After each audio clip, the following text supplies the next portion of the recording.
Hello guys, I'm Michael Francis Ursha, but you can call me Miko. I'm 22 years old, representing Balayan, Batangas. Hi, Nico. So, Hello. how are you? How's the feeling so far since you're already a official candidate of MAPH? I'm quite overwhelmed po kasi this is my first national and yung mga ka-candidates ko sobrang lalakas nila kaya na-enjoy ko yung dito yung magiging journey ko. I've already seen that you have already photo shoot and other activities. So, how's the experience so far?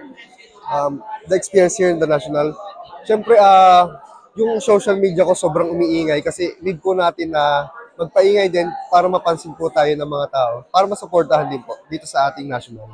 Are you excited? Yes, I'm very excited. What is your preparation for this competition? Um, Dito sa press po, may naging preparations po ako, lalo na yung pag-gym ko, yung pag-manage ng stress, yung pag-diet, yun po. Lalong-lalo na pag malapit na po yung finals. Ano ini-expect ng mga supporters mo from you on upcoming coronation?